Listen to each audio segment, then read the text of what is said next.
E aí, pessoal, belezinha?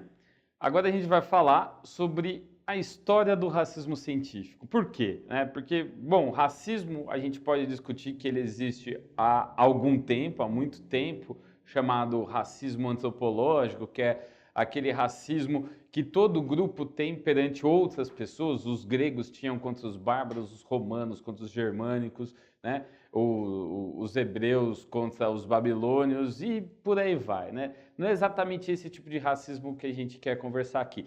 É o racismo científico. O que é o racismo científico? É criar teorias científicas, né, que vão justificar a diferença de tratamento. Mas antes, né, o que é o racismo? O que é esse objeto que a gente está olhando aqui? Né? O racismo ele é uma ideologia da desigualdade de raças. Né? Então, você pressupõe um conceito de raças, de grupo, um grupo de pessoas que tem um certo conjunto de ideias étnicas, né? Um certo conjunto de ideias e cultura relacionada a uma etnia específica e o racismo vai justificar a dominação de uma raça, de uma cultura, de uma etnia sobre a outra, né? Então, é basicamente essa ideia desse objeto aqui. No século XIX, a gente começa a ter mais teorias racistas, né? Por que no século XIX? Porque no século XIX a gente tem o desenvolvimento da ciência, né? Como um todo. Então a gente tem o desenvolvimento da biologia, né? É o século de Darwin, de Lamarck, etc. Né? A gente tem, por exemplo, o desenvolvimento da química, da física, também da sociologia, também da antropologia, que vão ser ciências sociais utilizadas para justificar esse tipo de racismo, principalmente a antropologia, a sociologia e a biologia, né, do ponto de vista de um racismo biológico. Então, esse racismo científico vai usar essas três ciências para justificar esse tipo de ideologia de desigualdade de raças. O primeiro cara que eu queria conversar com vocês escreve, né, ali na metade do século XIX, 1850, né, o José de Gobineau, né, o Gobineau, ele fala uma coisa importante: raça determina história. O que quer dizer isso? Quer dizer que uma determinada origem biológica de certo povo determina qual vai ser o desenvolvimento desse povo. Né? O que ele está pensando? Né? Ele é francês, ele está pensando que os povos europeus eles são mais desenvolvidos por quê? Né?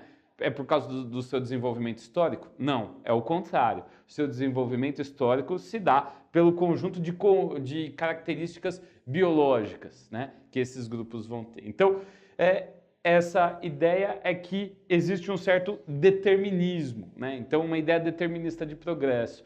Ou você tem um progresso que antes ele é menor e no futuro vai ser maior, e é um caminho único que todas as civilizações têm que passar. Algumas já passaram por uma boa parte dessa estrada. No caso de Gobineau, ele está pensando nos europeus. Quando ele olha para os africanos, para os americanos nativos, né, para os asiáticos, ele fala: esses grupos estão ainda passando por esse desenvolvimento. Né?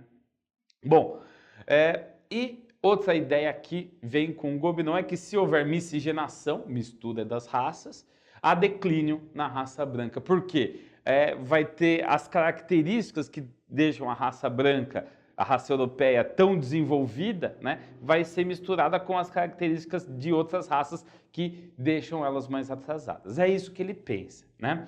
E para justificar isso, nessa época a gente vai ter o desenvolvimento da antropologia física. O que é antropologia física? Né?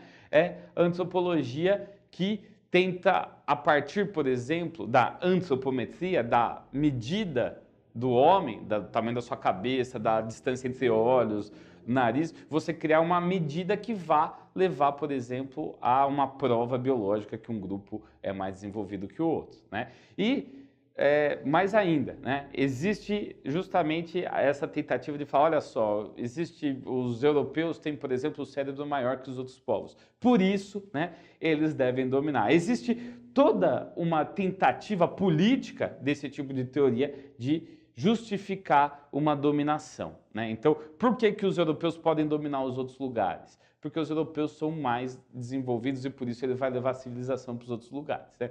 É uma ideia que, de uma maneira ou outra, já existia desde o começo da colonização da América, por exemplo, né, no século XVI, mas que vai se tornar mais forte e mais bem elaborada com o desenvolvimento dessas teorias, né? Existem muitos outros teóricos, mas outros que eu queria chamar a atenção de vocês é o Oswald Spengler. O Oswald Spengler é um teórico alemão, né, do começo do século XX, e aqui em 1930 ele vai desenvolver teorias, né, que vão ser a base do pensamento racista alemão, né? E se a gente está falando de racismo alemão, vocês já estão pensando aí no nazismo, né? O nazismo vai ser a expressão política desse pensamento racista alemão que já existe no século XIX, mas vai se consolidar num projeto político liderado, como vocês sabem muito bem, pelo Hitler, né?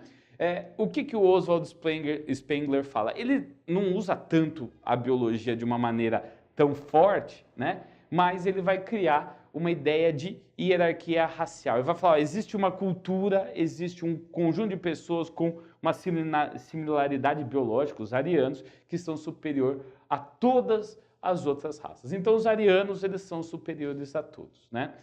Existe uma grande falha nesse argumento, que é a ideia de ariano. Não existe um grupo étnico muito específico, né, com um conjunto de características genéticas chamado de arianos. Os arianos, esse povo, grande povo ariano, na verdade, eles têm esse nome porque eles são descendentes de grupos que tinham uma língua em comum, que era o ariano.